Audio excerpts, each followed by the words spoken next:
Bonjour à tous et bienvenue dans le débrief. Un an est passé, un an depuis les élections générales du 8 septembre, un an après la victoire écrasante du RNI, un an après la désignation de Aziz Akhannouch comme chef du gouvernement par Sa Majesté le roi Mohamed VI, et presque un an après la formation du gouvernement et son investiture par le Parlement. Un an après, donc, où en sommes-nous? Eh bien, nous sommes à la première rentrée du gouvernement Akhannouch et les 12 mois écoulés ont été riches en événements, tous plus imprévus les uns que les autres et tous porteurs d'incertitudes, de périls et de conséquences. En plus de la reprise post-Covid, le Maroc a connu une de ses plus graves sécheresses en 40 ans et la guerre qui a éclaté en Ukraine a apporté son lot de ravages. Des prix de l'énergie qui s'envolent, dopant l'inflation qui a atteint des pics depuis longtemps oubliés, et les menaces sur l'approvisionnement en céréales s'aggravent de jour en jour. Le gouvernement Akhannouch aux commandes fait ce qu'il peut, mais tout le monde s'interroge pour savoir s'il fait tout ce qu'il peut. Quel est donc le bilan de cette année pour l'exécutif et quelles sont les attentes de cette rentrée? La rentrée scolaire et les déclarations du ministre Chakib Ben Moussa, la rentrée économique et le très attendu projet de loi de finances 2023, la rentrée politique et les rumeurs sur un remaniement qui serait imminent. Et surtout, ce déficit de communication ou de communication un peu confuse du gouvernement, c'est le moins que l'on puisse dire. Nous parlerons donc de tous ces sujets avec nos invités qui ont accepté d'être avec nous. Nabil Adel, bonjour. Bonjour. Vous êtes directeur du groupe de recherche en géopolitique et en géoéconomie de l'ESCA. Merci d'avoir accepté notre invitation. Merci pour l'invitation. Al Harachi, bonjour. Bonjour. Vous êtes doyen de l'Institut de sciences politiques de Mondiapolis. Merci d'être avec nous. Alors, pour planter le décor, avant d'en arriver au gouvernement, Nabil Adel, je vais vous demander, cette rentrée se passe dans le cadre d'un environnement international un peu tourmenté, c'est bien le moins qu'on puisse dire. Comment vous voyez les choses pour ce gouvernement ? Écoutez, je pense que ça sera l'une des rares rentrées où l'élément international est beaucoup plus présent que la conjoncture nationale. Et l'impact de cet environnement international est beaucoup plus présent que celui de la politique intérieure. Aujourd'hui, nous sommes sur un changement majeur au niveau des relations internationales. C'est la première fois que les frontières de l'Europe changent de force par une grande puissance. C'est la première fois que nous atteignons des pics d'inflation aussi élevés depuis peut-être 40 ans. Et puis nous sortons d'une grave crise sanitaire. Donc tous ces éléments pèsent sur les choix du gouvernement, sur sa marge de manœuvre qui s'en trouve de plus en plus réduite, et puis surtout sur les actions qu'il peut mener dans le cadre de ces contraintes. Alors aujourd'hui, vous avez parlé dans votre introduction d'incertitude. Il faut savoir qu'un gouvernement, un chef de gouvernement doit être préparé à gérer toutes les incertitudes. Donc l'incertitude fait partie de son travail. Il n'y a pas quelque chose qu'il va découvrir. Il doit être capable de gérer. Les chefs de gouvernement et d'État sont là pour faire face à toutes les incertitudes, y compris des guerres, des invasions, comme le cas de l'Ukraine et de la Russie. Or, aujourd'hui, face à nous, nous avons un environnement immédiat qui est de plus en plus agressif, et je parle d'Algérie, où les velléités de mener la région à une instabilité chronique sont là, et ils se font voir de plus en plus fortement. Et aujourd'hui, le gouvernement doit intégrer tous ces paramètres dans les hypothèses de loi de finances, dans sa marge de manœuvre, dans sa manière de conduire la politique économique du pays, et pas que la politique économique, dans la politique tout court. Un commentaire sur l'environnement international, Al Harachi ? Oui, je souscris à ce que dit Nabil par rapport à l'environnement, l'impact de l'environnement international sur l'action gouvernementale, mais il y a aussi l'environnement national.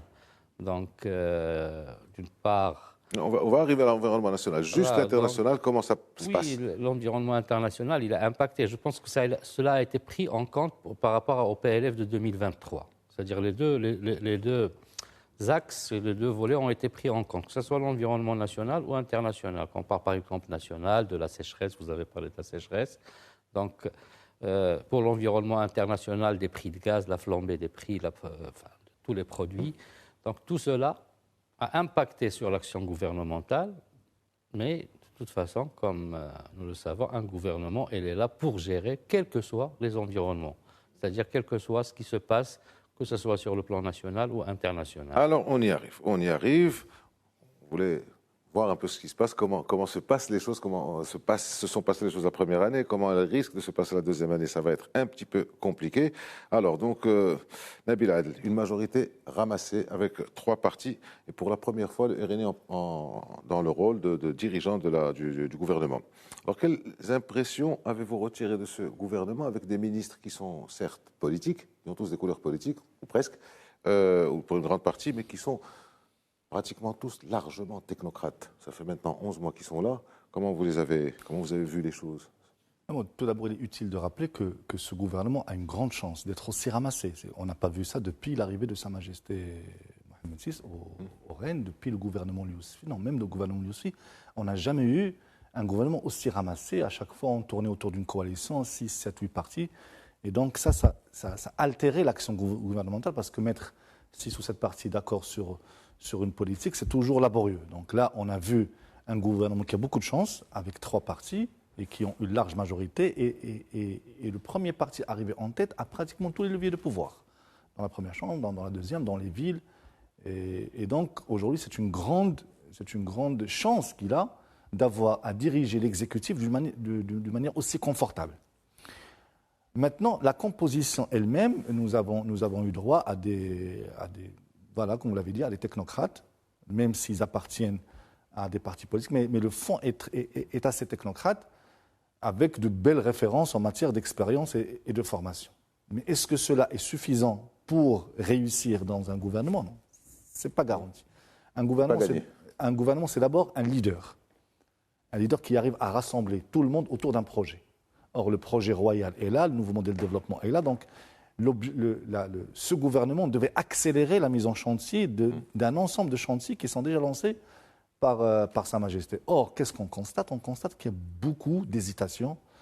On dirait que la crise, par sa violence, a assommé le gouvernement, et donc les actions ne sont pas toutes coordonnées. Il y a beaucoup d'approximations, une communication qui n'est pas toujours heureuse. Parfois, des gens se murent dans le silence. Un chef de gouvernement qui n'a pas parlé aux Marocains. C'est le revers de la médaille de la technocratie. Voilà, un chef de gouvernement qui n'a pas parlé aux Marocains depuis 1 an. Très bien. Alors que ça doit être un exercice régulier. La politique, c'est d'abord faire des choix, mais surtout expliquer ces choix aux citoyens pour avoir leur adhésion. On n'est pas dans une entreprise où vous dites droite, gauche et tout le monde doit suivre. Non, ça c'est un pays avec toutes ses composantes et ses forces vives, et il a besoin qu'un leader lui montre le chemin et lui explique pourquoi il prend telle ou telle décision. Les Marocains sont très patients, mais il faut leur expliquer les choix qu'on prend. Votre avis sur les ministres technocrates, politico-technocrates? D'abord, si on prend ce gouvernement, c'est un gouvernement, effectivement, avec une majorité absolue très confortable, ce qui lui facilite de passer toutes les lois. Donc, il n'y a pas presque d'opposition, puisque même s'il y a l'opposition, il n'a pas le poids au vu du nombre. On s'attendait effectivement à ce que ce gouvernement qui est ramassé, où il n'y a que 3 partis, que les choses... C'est-à-dire s'accélère rapidement. La réforme, les chantiers, vous avez parlé tout à l'heure d'environnement, c'est vrai, international mais aussi national, mais il y a eu, à l'intérieur de ce gouvernement, on peut voir, d'abord, dès le début, il y a eu, au sein d'un parti, une petite fronde à l'intérieur par rapport au Istiqlal, sur qui va être ministrable, si vous vous rappelez. Ça, c'est comme d'habitude chez l'Istiqlal. Enfin, dans tous les partis d'une manière générale, et l'Istiqlal d'une manière un peu particulière. Après, quand... on voit c'est-à-dire cette majorité, est-ce qu'elle est réellement cohérente? Parce qu'à un certain moment, on trouve des déclarations d'un ministre par rapport ou d'un responsable d'un parti qui ne va pas dans le sens de l'autre parti, même s'ils sont dans la majorité. Et puis on a vu à la fin, c'est-à-dire, même quand le chef du gouvernement il a été plus ou moins, c'est-à-dire sollicité par la société, par la population, on n'a pas vu un soutien des autres partis qui sont au gouvernement, alors qu'ils forment une majorité. Donc là, on se pose des questions. Revenons aux technocrates, c'est vrai qu'il y a... ils sont peut-être alliés, mais ils ne sont peut-être pas, forcément amis. Des gens surdiplômés, ce que vous voulez, mais ce n'est pas des gens qui ont fait de la politique.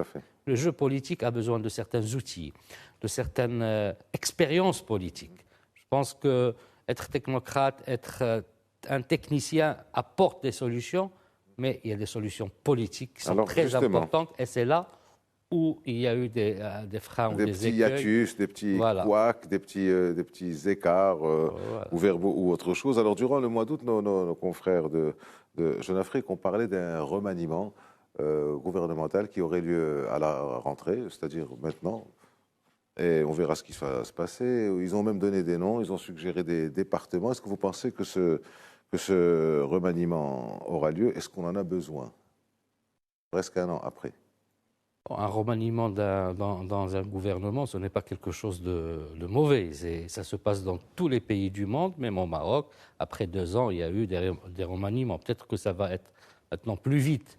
Mais, plus vite, hein, parce que pour le gouvernement Ben Kiran, c'était un remaniement après 1 an et demi. Ce n'était pas un remaniement, c'était un changement de majorité. C'était après la sortie de l'Istiqlal, d'ailleurs, qui était remplacé par le RNI. Et pour ça, dit le gouvernement Al-Toumani, il y a eu un remaniement 2 ans et demi après. Là, on parle d'un remaniement moins d'un an. Mais là, moi, par rapport à Jeune Afrique, je reste très sceptique. Ils ont lancé même les noms de certains ministres. Oui. Je prends le cas du secrétaire général du PAM. C'est parmi les noms qui sont cités. Et comment on fait c'est-à-dire le gouvernement, c'est une cohésion entre 3 partis et 3 leaders, donc 3 secrétaires généraux quand même qui ont convaincu leur parti d'adhérer. L'un des chefs de la majorité, finalement. C'est le deuxième parti qui a. Donc ça reste. Il se peut qu'il va y avoir des remaniements et c'est pas quelque chose qui est mauvais, c'est bien des remaniements. Il y a aussi les secrétaires d'État Alors on va en parler après, justement, le secrétaire d'État. Alors, justement, le secrétaire d'État, Nabil Adel, on a parlé quand le gouvernement avait été constitué, donc un gouvernement ramassé, avec une présence féminine considérable, importante. C'est pas la parité, mais enfin, on y va. On peut y aller lentement, mais sûrement. On avait parlé de la nomination ultérieure, c'est-à-dire quelques semaines, quelques mois après, de secrétaire d'État pour seconder des ministres qui ont beaucoup de portefeuilles, qui donc ont besoin de quelqu'un pour les seconder, de quelqu'un pour gérer les dossiers dédiés. Il n'y a rien eu comme secrétaire d'État. Est-ce que vous pensez qu'on en a besoin et comment vous expliquez, dans le cas où votre réponse serait oui, comment expliquer qu'il n'y a rien eu? Maintenant, ça fait encore un an. Alors, je ne pense pas qu'on ait besoin de secrétaire d'État. Je pense que l'une des choses qu'on retient du deuxième gouvernement Al-Toumani, c'est d'avoir ramené le nombre de ministres de 58 000 à 20 ou 22, je pense. C'est largement suffisant. 24 plus ça fait 25. Ça ne servait à rien d'avoir des gouvernements de 40, 45, ça n'avait aucun sens avec des secrétaires. C'est peut-être aussi l'avantage d'avoir une majorité ramassée et de ne pas avoir 6, 7, 8 partis. Et il faut contenter tout le monde. Alors maintenant, dans un gouvernement qui fonctionne normalement, le ministre n'est pas le technicien, c'est le politique. Il porte un projet qui émane de l'idéologie de son parti. Et là, il doit l'expliquer aux Marocains et leur dire voilà où est-ce que je veux vous mener. L'expertise et la technicité, elle est dans l'administration, qui suit l'orientation du politique. Donc, les secrétaires, donc vous avez entre le ministre et l'administration, vous venez ajouter une nouvelle couche, que sont les secrétaires d'État. Et puis, on a vu les problèmes que ces secrétaires d'État avaient. Et c'est suite à ça qu'on avait décidé de supprimer cette composition, parce qu'il est beaucoup erré comme ça, il n'avait pas de mission précise, les compétences se confondaient, souvent le ministre concentrait tous les pouvoirs, et puis ça avait créé plus de problèmes qu'apporté de solutions. Aujourd'hui, quand on veut qu'un gouvernement fonctionne normalement, on n'a pas besoin d'un technicien à sa tête. Bon, s'il est technicien, tant mieux, mais il faut d'abord qu'il soit politique, parce qu'il porte des projets politiques. Aujourd'hui, par exemple, quand on prend la couverture sociale, on se fait une certaine idée du Maroc. Ok, c'est un Maroc solidaire, c'est un Maroc social, c'est un Maroc...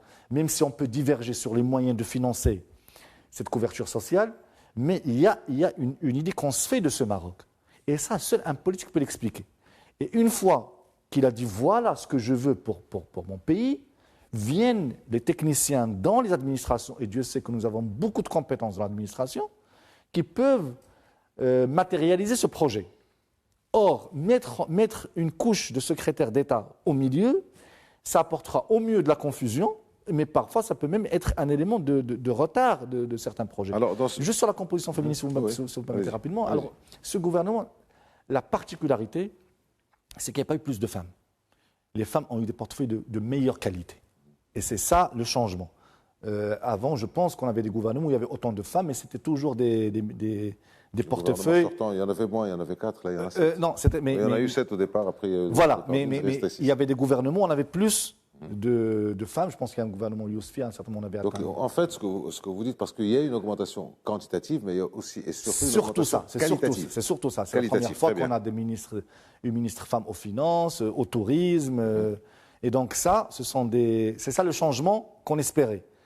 Vous pouvez avoir la moitié du gouvernement composé de femmes, et si elles ont des portefeuilles secondaires, ce n'est pas ça la parité à laquelle on aspire. Alors, on avait quand même parlé des secrétaires d'État, mais on avait parlé, c'est-à-dire d'une source gouvernementale, une source autorisée, une source proche du gouvernement. Le gouvernement ne s'est pas vraiment prononcé sur ça, et son chef, Aziz Akhnouch, non plus. Alors justement, parlant de Aziz Akhnouch, du chef du gouvernement, en dehors de courtes prises de parole dédiées sur des sujets dédiés à la sortie d'une réunion, d'un conseil où il parle, il a donné un seul grand entretien à la télévision, malgré la multitude de problèmes et de questionnements. Est-ce qu'on ne peut pas dire que le chef du gouvernement se soit quelque part fragilisé par son manque de communication, par son silence, à la limite avec les médias? En fait, on peut parler d'un manque de communication du gouvernement.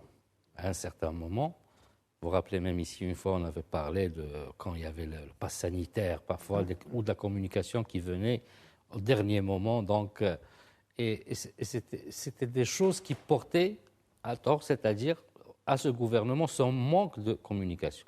Maintenant, on peut répondre autrement. Le gouvernement, il a un porte-parole. C'est le rôle du porte-parole de communiquer sur toutes les actions du gouvernement et sur tous les questionnements de la population, des citoyens qui ont voté pour que cette majorité soit aussi confortable qu'elle est. Et puis, il y a eu parfois on a parlé tout à l'heure, des communications qui allaient à l'encontre de l'autre, au sein du même gouvernement. Donc, on en parlera aussi tout à l'heure, mais je voudrais... Alors, et pourquoi il est sorti une seule fois?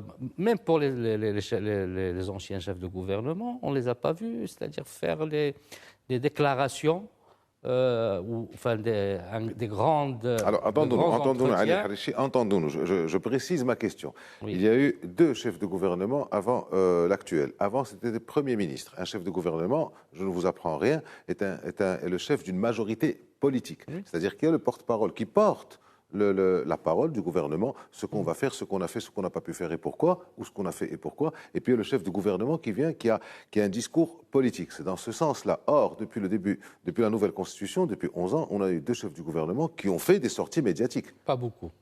Sincèrement, pas beaucoup. Il n'y a pas beaucoup. A beaucoup parlé peut-être même trop. Entre faire de la communication politique et faire de l'aura politique, c'est autre chose. Nous, le citoyen marocain a besoin effectivement d'avoir des messages clairs. Et ça, on est tous d'accord. Il y a eu un manque dans la communication, que ce soit de la part des ministères, du gouvernement ou du chef du gouvernement. À un certain moment, on était dans l'attente de plus de communication.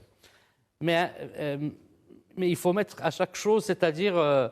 dans une mesure qui est différente par rapport, parce que là, quand on dit les chefs de gouvernement, les anciens, ils ont fait peut-être 2 entretiens pendant tout avec la télé, c'est-à-dire nationale, tout au long de leur mandat de J'aurais dû amener les décomptes parce qu'il y en avait plus que ça. Il y a eu peut-être même avec une télé extérieure, le Jazeera pour Ben Kiran au début, donc il aurait dû commencer avec une télé marocaine. Chez nous, bien sûr.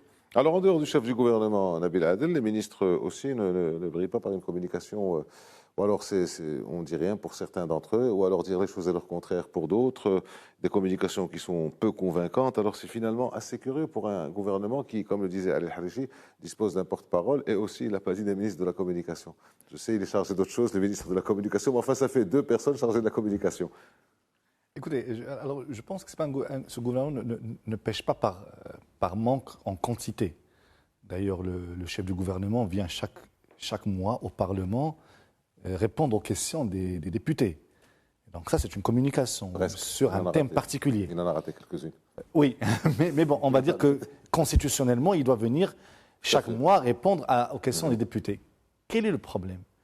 C'est la manière de communiquer avec les Marocains. Donc, aujourd'hui, en matière de communication, qu'est-ce qu'on attend d'un chef du gouvernement? c'est qu'ils viennent rassurer les Marocains quand il y a des crises. Et c'est ça son rôle. Ça n'a pas manqué. Voilà, et c'est là où on est d'accord, là on se rejoint. Bien, voilà. Vous avez une inflation qui ravage les Marocains, il faut qu'ils sortent en parler. Vous avez une sécheresse qui inquiète les Marocains, il faut qu'ils en parlent. Il faut instaurer, et ça c'est le rôle des médias, il faut qu'on force les responsables à un rendez-vous annuel ou 2 fois par an pour venir répondre aux grandes questions que se posent les Marocains. En dehors de l'aspect purement formel de la communication dans le Parlement ou au sein du Conseil de gouvernement, où il y a un porte-parole qui rend compte de ce qui a été dit, vous avez la parole du chef de gouvernement qui doit venir expliquer aux Marocains des choses qui les concernent au quotidien. Aujourd'hui, le monde est en ébullition. Poutine menace l'Europe de lui couper le gaz. Il est passé à exécution de cette... C'est presque déjà fait, oui. Quel est l'impact sur nous?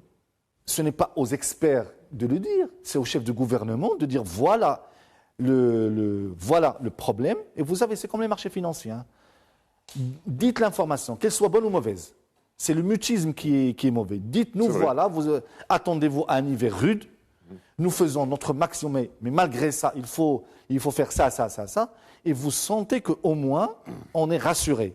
C'est vrai, mais quand on parle de la communication d'un chef de gouvernement, c'est en cas de crise. Quand tout va bien, venir dire bonjour de temps en temps ne prête pas conséquence, ou ne même pas le dire. Mais quand ça se passe mal et qu'il y a des crises, il y a des carburants qui s'envolent, des prix de carburant qui s'envolent, des incertitudes sur la récolte céréalière, enfin pas des incertitudes, des certitudes puisqu'il y a eu sécheresse, des incertitudes sur l'approvisionnement, c'est là où on attend une communication. Et là, c'est vrai qu'elle a été plutôt dans le bafouillage. Et je vous rejoins. Et pas de la part d'un porte-parole.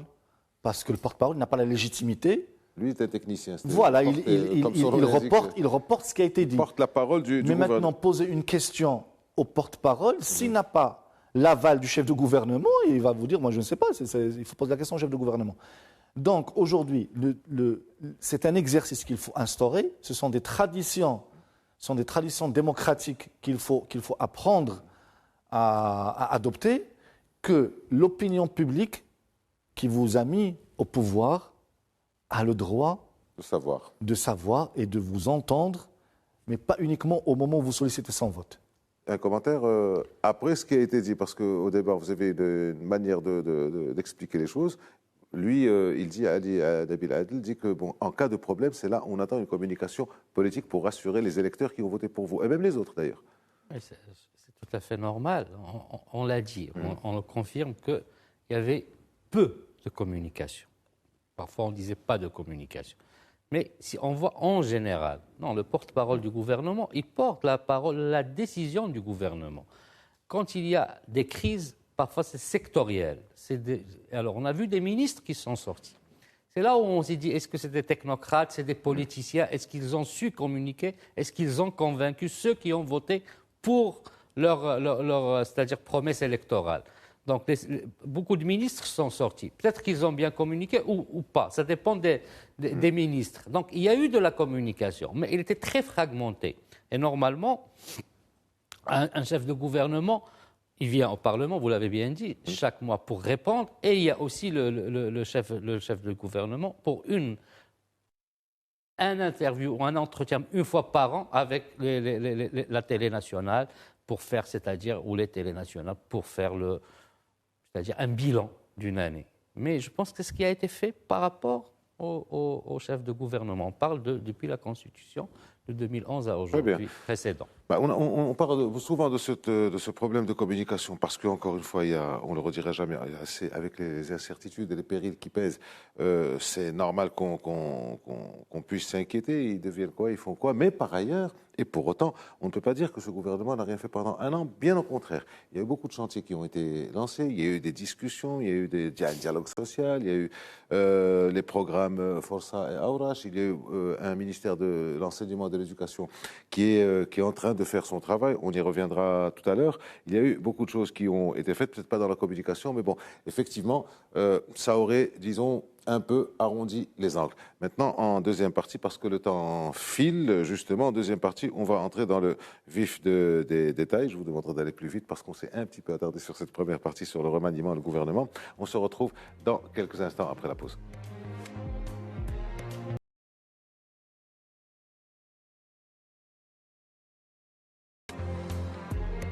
Et c'est parti pour la deuxième partie du débrief consacré à la rentrée politique, qui n'est pas que politique, elle est sociale, elle est économique, enfin la rentrée. Et pour celles et ceux qui nous rejoignent, nous en parlons avec Nabil Adel, directeur du groupe de recherche en géopolitique et en géoéconomie de l'ESCA, et Ali Harichi, doyen de l'Institut de sciences politiques de Mondiapolis. Ali Harichi, donc on entre dans le vif du sujet. En première partie, on avait parlé donc de l'aspect politique du gouvernement, communication, remaniement, etc. On va entrer un peu dans les détails opérationnels. Chakib Ben Moussa est l'ancien président de la commission spéciale sur le modèle de développement. Il a été nommé donc à la tête de ce grand département de l'éducation nationale auquel on a adjoint le préscolaire, on a ajouté le préscolaire et le sport. Et il a eu un an au moins pour mettre en place sa politique, la politique préconisée dans le nouveau modèle de développement et encadrée dans la loi 51-17. Il vient d'annoncer un train de mesures pour cette rentrée. Oui, tout à fait. Donc là, ce train de mesures, voilà de la communication et ce qui va être fait. Donc on peut parler par rapport à l'éducation nationale, il parle du principe essentiel et primordial, c'est une éducation de qualité pour tous. C'est ça, c'est un peu le principe du nouveau modèle de développement. Fondement de l'État social. Voilà, et du fondement de l'État social. Donc ce principe-là, pour le faire, d'abord, il faut recruter des enseignants. On a parlé, je pense, maintenant, ils ont annoncé 20 000 enseignants dans le cadre des AREF, donc des académies régionales de formation. Il y a autre chose très importante, et ça, on peut faire deux lectures. C'est une lecture d'ouverture marocaine aux langues étrangères, puisque vous avez parlé du loi cadre de l'enseignement. Il y a l'enseignement des langues et l'enseignement des matières scientifiques par des langues étrangères. Donc, le Maroc, selon M. Ben Moussa, va augmenter l'enseignement de la langue anglaise au Maroc et qui va être enseigné à partir du collège. Donc, c'est très important dans le sens où le Maroc est en train d'adhérer à l'adoption d'une autre langue et la langue la plus utilisée pour ce qui est scientifique. Et cette langue va être utilisée dans les matières scientifiques. Et c'est très important parce que finalement, le monde entier, pour ce qui est scientifique, c'est l'anglais.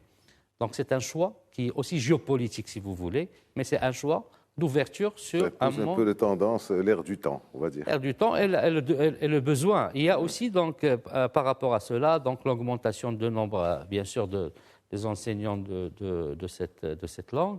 Il y a eu aussi beaucoup, parce que là, on parle de la société, il y a eu des réactions de la société par rapport au prix des manuels scolaires. On dit les prix étaient exorbitants. Alors, le ministre a dit qu'ils se sont réunis il y a 3 ou 4 mois avec les éditeurs et qu'ils ont fixé des prix qui sont à la portée des citoyens et des ménages marocains, et ils ont dit qu'ils vont lutter parce qu'effectivement, il y a parfois une utilisation frauduleuse au moment d'un besoin. L'offre, alors les parents, quand ils viennent, ils payent des prix beaucoup plus chers de ce qu'ils doivent payer. Donc, c'est un peu mais les points les plus importants, on retient l'anglais, on retient le nombre d'enseignants, et puis sur la mise en application de ces... Et aussi ces temps qui vont consacrer, ces minutes qui vont être consacrées par jour. Voilà, c'est ce que j'allais arriver, c'est-à-dire cet esprit, comment on voit l'école, comment former les enfants. Donc 10 minutes de lecture par jour, avant chaque séance. 10 minutes de mathématiques par jour. 10 minutes de mathématiques par jour, 20 minutes de sport 3 fois par semaine pour les enfants. Et c'est très important, si vous avez parlé du ministre du Sport, de l'enfant, parce que c'est un tout. Et c'est lecture en arabe et en français. Les mathématiques, des activités de 10 minutes avant le début de chaque cours. Et je pense que ce sont des points pour donner cette école de qualité. Nous espérons que cette école revienne de qualité pour tous les enfants du Maroc. D'ailleurs, la Constitution le souligne très bien dans ses articles, que c'est le devoir de l'État et aussi des parents.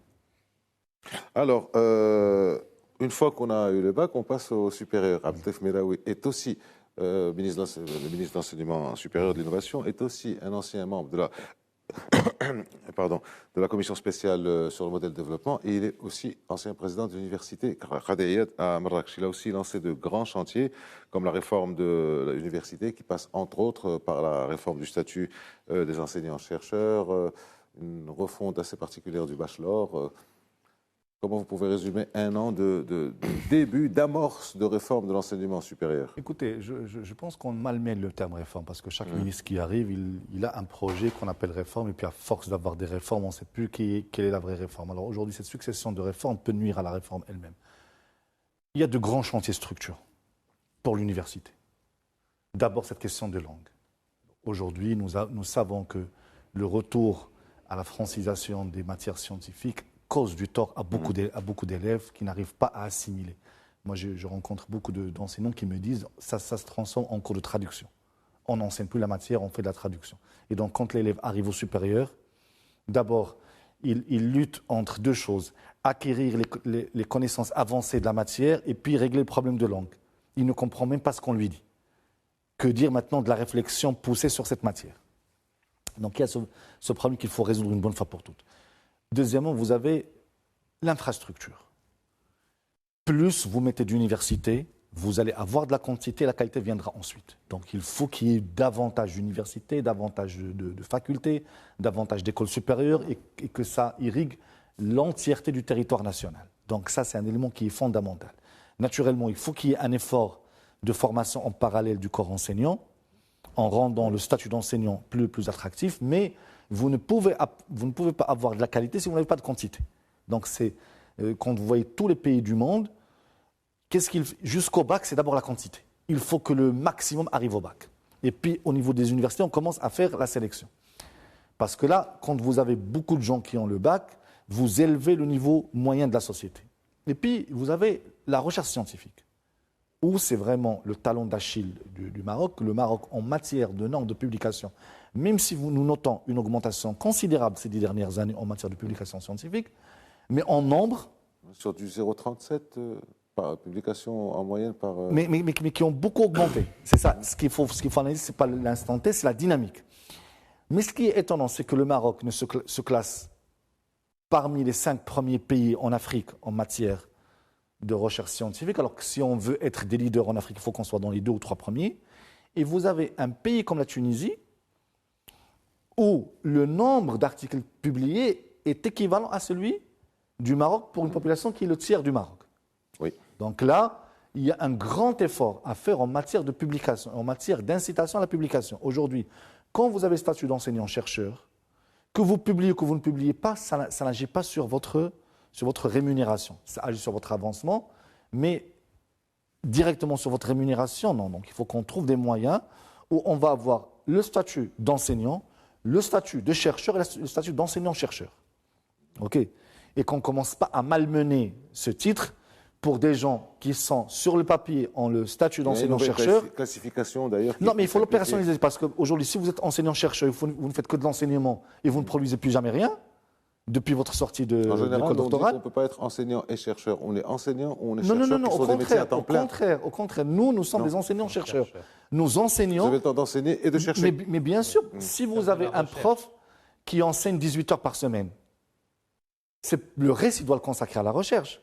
Ou 21 heures par semaine. Il doit consacrer le reste à la recherche. Et plus il augmente dans les grades, moins il a de nombre de cours pour dédier à la recherche. Voilà, il arrive un moment où mais aujourd'hui, se dédier, se consacrer à la si recherche. vous avez le statut d'un enseignant-chercheur, ça veut dire que vous devez publier au moins un article dans une revue indexée une fois tous les 2 ans. Okay. Donc aujourd'hui, ce n'est pas une exigence que nous avons systématiquement au Maroc. Et vous avez des gens qui portent le titre d'enseignant-chercheur, mais qui ne produisent pas en fonction de ce titre.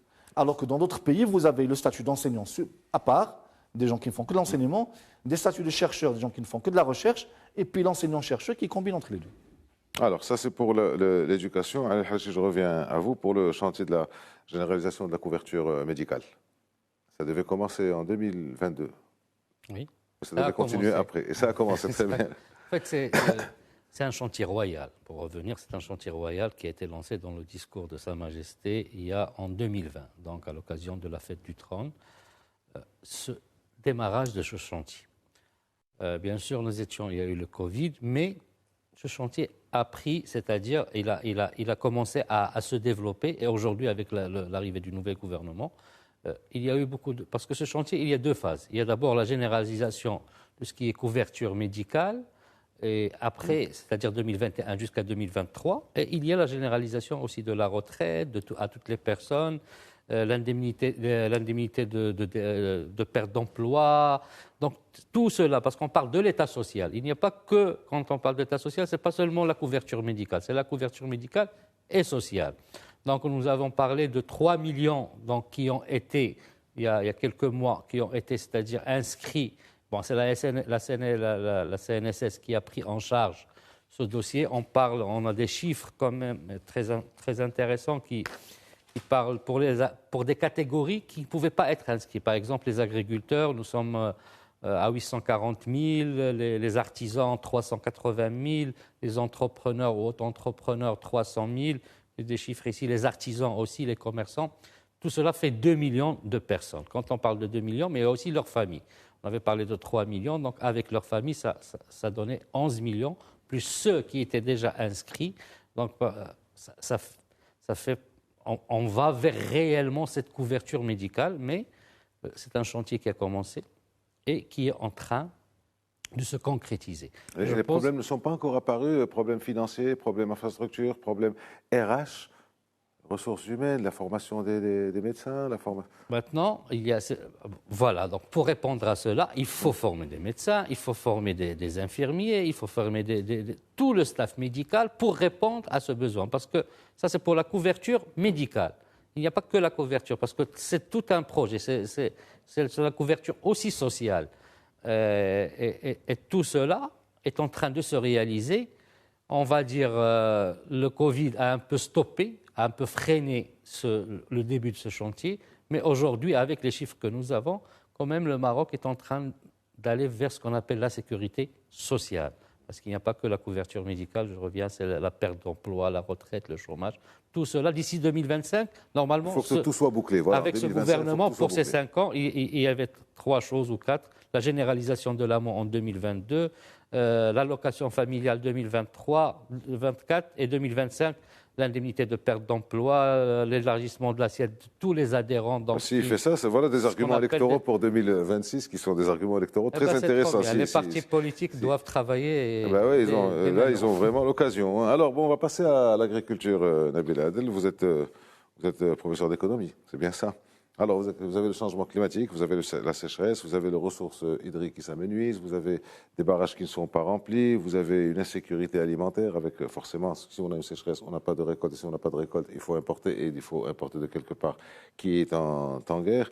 Est-ce qu'il n'est pas temps maintenant de repenser le système agricole, quand on sait que nous avons une agriculture à l'exportation qui est extrêmement hydrophage, tomates, avocats, pastèques, etc., est-ce qu'il ne serait pas temps de se concentrer sur des agricultures, sur des productions qu'on peut faire dans des régions où il y a une pluviométrie intéressante pour essayer d'éviter de l'importation et d'essayer d'éviter aussi l'exportation, la fabrication, la production de produits hydrophages?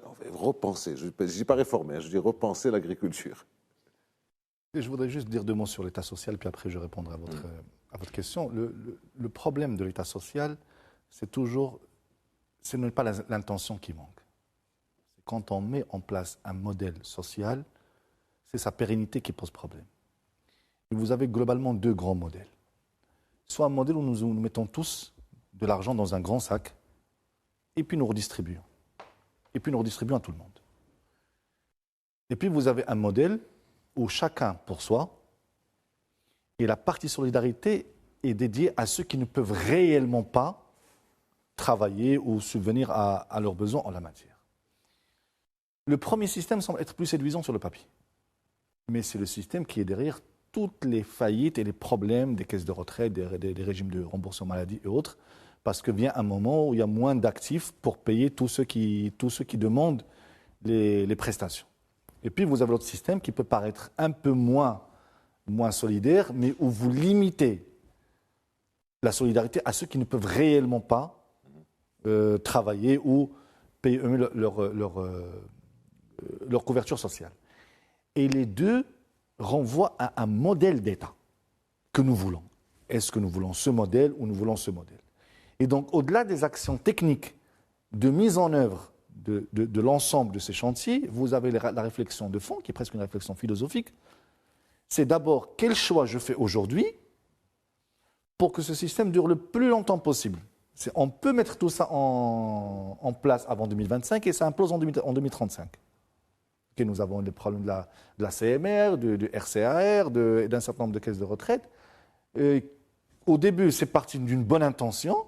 Plusieurs générations plus tard, il faut payer ses dettes. Okay, donc ça, je ferme cette parenthèse. Maintenant, l'agriculture. Pour revenir à l'agriculture. Alors, l'agriculture, vous savez, il y a des choses que nous pouvons maîtriser, d'autres qu'on ne maîtrise pas. Alors, quand vous avez une sécheresse, c'est une sécheresse. Donc, voilà. Vous pouvez rationaliser l'usage de l'eau. Elle se rapproche. Voilà. Vous pouvez rationaliser l'usage de l'eau. Vous pouvez repenser votre manière de faire. Mais quand il n'y a pas d'eau, il n'y a pas d'eau. Ok. Donc maintenant, on va exclure cette hypothèse. On ne peut pas dire qu'il n'y a pas d'eau, mais disons qu'il y en a peu. Voilà. Maintenant, quand il y a peu d'eau, le Maroc doit sortir de cette mentalité où j'exporte à l'état brut. On peut continuer, mais nous devons nous arrêter en matière de valeur ajoutée à la limite de ce que notre savoir-faire technologique nous permet. Au lieu d'exporter la tomate, il faut qu'on s'arrête d'un point de vue industriel, là où notre savoir-faire nous permet de nous arrêter. Et ne pas exporter la tomate à 1 euro le kilo et acheter plus tard un produit manufacturé à 10 euros les 100 grammes, alors qu'on peut le fabriquer ici et l'exporter. Donc, finalement, vous dites appliquer à l'agriculture ce qu'on applique déjà au phosphate et ce qu'on devrait appliquer à toutes les ressources minières que nous avons. Exactement. Transformer et exporter. Transformer. Alors, j'entends souvent pour éviter d'importer. Non, notre but doit être de maximiser les exportations et ne pas de minimiser les importations. C'est qu'aujourd'hui, si nous exportons de la tomate en Europe, nous pouvons exporter de la tomate en conserve, nous pouvons exporter là où notre savoir-faire technologique s'arrête aujourd'hui, on arrête la transformation. Vous avez aussi cette histoire de dotation factorielle. Alors nous, en tant qu'économistes, c'est un terme qui peut paraître barbare. Qu'est-ce que ça veut dire? Ça veut dire que nous jugeons les résultats à l'aune des moyens que nous mettons en œuvre. Aujourd'hui, nous avons, quand on prend la dotation naturelle que nous avons en agriculture, en matière de terres fertiles, en matière de pluviométrie et autres, et qu'on la compare à d'autres pays développés, notre rendement est catastrophique. Ça veut dire qu'il y a beaucoup de travail à faire structurellement, en matière de mécanisation, en matière de code foncier, en matière de qualification des unités agricoles, en matière de recherche et développement, en matière de formation dans le métier agraire. Moi, je vous coupe, Nabil Adel. Est-ce que vous pensez qu'il y a une réflexion au niveau gouvernemental sur ces axes-là? Écoutez, le plan Maroc vert a entamé un certain nombre de chantiers qui sont intéressants, qu'on ne peut pas nier, c'est bien. Malheureusement, sur d'autres, il a marqué le pas. Green Generation, qui vient lui succéder, s'aligne sur le modèle État social, donc en essayant d'intégrer le maximum d'agriculteurs dans la classe moyenne, en leur donnant l'ensemble des couvertures. Ce n'est pas mauvais parce que l'humain doit être le centre. Quelqu'un qui n'est pas bien couvert, qui n'a pas une bonne rémunération ne va pas produire. Maintenant, il faut, en matière d'orientation de la politique agricole, aller vers la mise en valeur au maximum de ce que nous produisons et ne pas continuer à exporter de l'eau. Deuxièmement, travailler sur la recherche et développement. Nous avons des pays tels que la Hollande, tels qu'Israël, tels que des pays d'Asie où la recherche et développement a permis d'augmenter considérablement les rendements à l'hectare. Nous devons faire la même chose et financer la recherche et développement. Et ça rejoint ce qu'on disait sur la réforme des universités. Et vous devez aujourd'hui, il y a un grand travail à faire sur la gestion moderne d'une entreprise agricole. Alors nous avons beaucoup d'entreprises agricoles qui n'ont même pas de comptabilité simple. Alors aujourd'hui, les grandes entreprises agricoles, ils sont gérés comme serait gérée une banque, avec toutes les normes et les méthodes modernes de management. Ça, nous devons l'inculquer dans nos exploitations. Certaines grandes entreprises le font, mais quand on voit l'écrasante majorité des exploitations agricoles, malheureusement, les techniques modernes de management manquent cruellement. Donc voilà, des idées pour transformer l'agriculture, et puis surtout pour ne pas se contenter d'envoyer de la matière brute. Alors, Ali El-Harichi. Oui, commentaire rapidement. Sur ça. Je suis d'accord dans le fond. Il ne faut pas exporter de l'eau, il ne faut pas... Oui, c'est ce qu'on fait. Il faut on exporte de l'eau, pour dire les choses clairement, on exporte de l'eau. Pastèque et certains produits agricoles. Mais il faut parler de l'agriculture au Maroc. Comment rationaliser l'agriculture? Comment rationaliser l'eau? Comment ne plus dépendre du climat? Même s'il ne pleut pas, on ne va pas aller chercher dans la nappe phréatique mais comment rationaliser l'utilisation de l'eau dans l'agriculture. L'un des problèmes, et puis parler de l'agriculture au Maroc. Combien d'exploitations peuvent s'offrir ou d'agriculteurs? Quand on parle d'agriculteurs, il y a quelques petites exploitations ou moyennes exploitations. Sinon, ce sont de l'agriculture, de très très très petits agriculteurs qui sont dans l'exploitation subsidiaire, c'est-à-dire dans l'agriculture subsidiaire. Donc il faut réellement parler de ce qu'est l'agriculture au Maroc, et n'est pas seulement l'agriculture des grands élevages ou des grandes productions. C'est le principe de Green Generation dont parlait Nabil. Je sais, on en a parlé, le Green Generation, c'est pour accompagner les jeunes agricoles à devenir des entrepreneurs agricoles. Mais réellement, il faut aller à la campagne, il faut voir le monde agricole pour savoir que ces gens-là, ils sont très très loin, ils sont juste pour la production. Donc il faut les accompagner dans ce sens-là. Et je reviens, mais le Maroc a fait beaucoup d'avancées dans l'agriculture. Moi-même, dans le domaine de l'agriculture, j'ai une vision par rapport à la production laitière, par rapport à la production des œufs, par rapport à la production des protéines animales, à un prix, c'est-à-dire à la portée des Marocains, comme le poulet. Donc le Maroc, il a fait un pas très important par rapport à la consommation de la protéine animale par le citoyen. Il y a 30 ans, les gens ne consommaient pas de la protéine animale. Il y a 30 ans, lors du mois de Ramadan, pour acheter du lait, il fallait acheter un yaourt avec. Aujourd'hui, il y a du lait partout. Donc le Maroc, il a fait une avancée très importante dans l'agriculture, mais il faut que ça se généralise à travers des idées novatrices, par des coopératives, par des jeux de réseau entre les agriculteurs. Messieurs, il nous reste 4 minutes. Vous êtes enseignants universitaires, vous savez synthétiser les choses. Vous avez 2 minutes chacun pour nous parler de ce PLF que nous sommes en train de... c'est la période de présenter donc le projet de loi de finances à la prochaine rentrée parlementaire dans un mois. Il y a beaucoup de choses à financer. On l'a dit, couverture universelle, énergie, recherche et développement, etc. Il y a peu de recettes avec une économie qui peine encore à sortir de la Covid. En quelques points, Al-Harichi, le PLF, est-ce que vous avez... Bon, le PLF, déjà, la note de cadrage, il parlait de la consolidation de l'État social, la promotion de l'économie nationale, de l'investissement aussi, le renforcement de la justice territoriale en parlant des territoires, et puis trouver des marges de manœuvre par rapport à tout ce qui va permettre ces réformes. Donc la budgétisation de ces réformes, il y a eu beaucoup de limites. Pour ce qui est, par exemple, les dépenses personnelles, limiter l'utilisation de l'eau, la rationalisation des dépenses liées aux télécoms, il y a plusieurs mesures qui ont été dictées par la note de cadrage. Il y a aussi par rapport aux dépenses d'investissement, donc il y a eu dans cette note de cadrage plusieurs choses à faire, comme donner la propriété aux projets en cours de réalisation, ne pas les arrêter. Maintenant, si on revient au PLF, ils ont pris 2 choses très importantes. C'est l'environnement national et l'environnement international. L'environnement national, ils ont calculé qu'on va avoir un taux de croissance à 4,5%. Donc, ceci en prenant qu'on n'aura pas d'année de sécheresse, donc production de 75 millions de quintaux de céréales.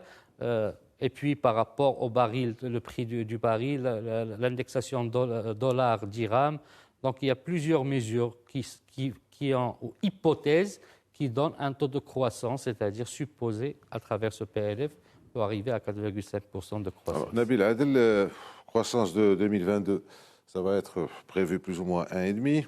On dit que dans le projet de loi de finances, on pense à une croissance de 4,5 encore pour 2023, mais on n'en sait rien parce qu'il faut qu'il pleuve. S'il ne pleut pas, il n'y aura pas de 4,5. Alors comment vous voyez ce PLF? Vous savez, c'est ça le problème de notre... Des hypothèses, Au Maroc, c'est très simple.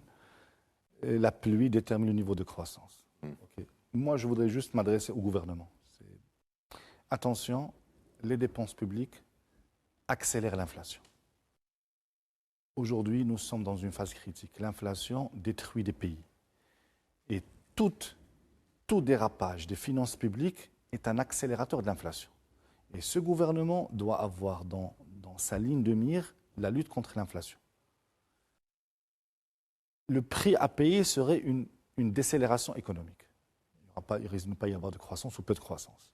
Mais au moins, nous ne verrons pas des Marocains souffrir des fins de mois difficiles. Si si les dépenses publiques pour financer un certain nombre de chantiers explosent et tirent avec elles le déficit budgétaire, là, l'inflation deviendra hors de contrôle.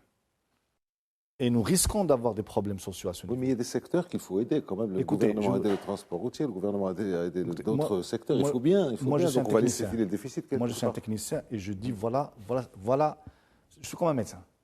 Voilà la recette. Vous accélérez les dépenses publiques et le déficit vous échappe, attendez-vous à une accélération de l'inflation. Maintenant, c'est au gouvernement de faire ses priorités, de voir les secteurs, de trier. Mais vous ne pouvez pas satisfaire tout le monde et espérer finir l'année 2023 tranquillement. Si jamais l'inflation dépasse un certain seuil, que nous sommes en train d'atteindre rapidement, elle deviendra hors contrôle. Donc, le gouvernement peut choisir les secteurs qu'il voudra aider. La politique monétaire doit être revue, mais la marge de manœuvre du gouvernement, à savoir la politique budgétaire, tout dérapage des finances publiques créera de l'inflation. Et bien, sur ce constat, nous terminons notre émission. Merci Nabil Adel, merci Alel Harichi, merci à vous de nous avoir suivis. À la semaine prochaine.